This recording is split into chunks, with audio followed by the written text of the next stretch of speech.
Joining me today is Denis Kent, Business Development Manager from Mindsight Technologies Limited, who will be speaking at IIR's Collision Avoidance in Mining Conference, which takes place on the 8th to 9th of March 2011 in Brisbane. Hello Denis, thanks for joining us. Thank you, James. You're most welcome. First of all, what are the main causes of collisions in Australian mines?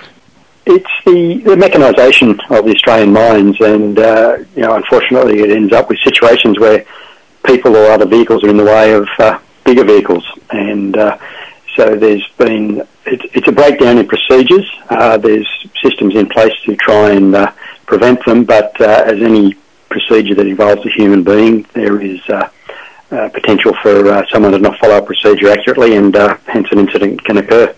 And how does Australia compare with other mining nations in regard of incidents of collision? Australia is pretty good in the way they try to control the collisions and the numbers. We hear a lot about them in Australia because they're so thoroughly investigated. So compared to other countries, e.g. the US, for instance, they've had a number of fatalities just this year alone in particularly coal mines, with people getting crushed between vehicles and other equipment or the mine sides and things. So Australia is good, but it's not perfect, and they certainly are aiming for zero harm, and so the mine operators are all keen to see what technologies are around to help control the risk better than what they're doing now, or improved on what they're doing now.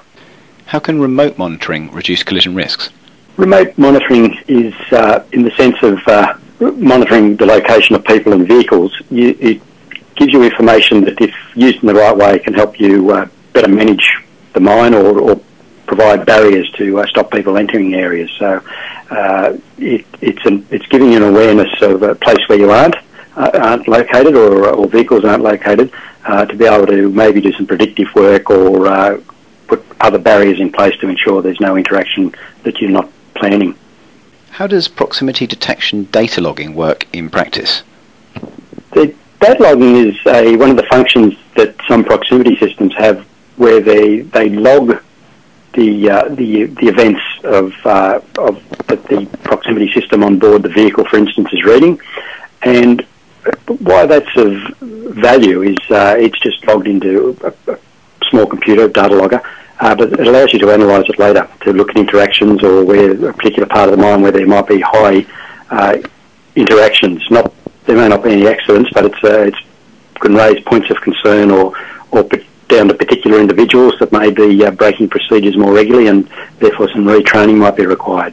So it helps to manage and analyse the situation, see if there's some oversights where some better risk controls could be put in place. How can the culture towards mine site safety be altered in moving towards a paradigm of zero harm? Well, the culture has, I think it continues on the way it's going, is that 20, 30 years ago, mining was considered a dangerous business, and therefore it was inevitable that injuries would occur. And that was certainly the way it was in my time as working in the mines themselves. And it was just a very historical thing going back literally 100 years.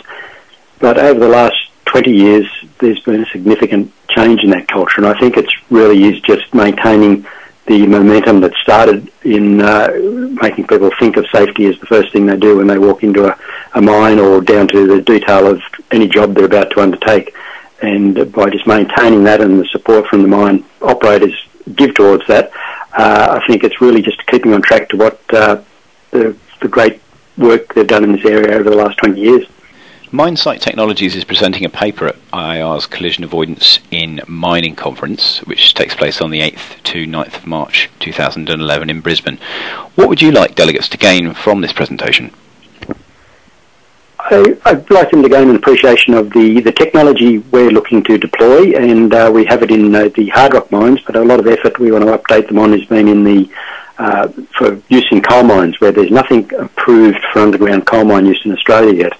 And the industry and the mine operators themselves are very keen to be proactive and deploy something. So our paper will be updating people on the status of those approvals, which, as it turns out, will, around that time, they should be all coming together and will be capable of deployment. So we want to advise people of that, and just explain the technology again, how it works technically, and to let more people understand the principles behind it and how it can be a very good adjunct to their existing procedures in controlling risks around machines and people operating underground in mines. Denis Kent, many thanks for your time today. Thank you very much, James.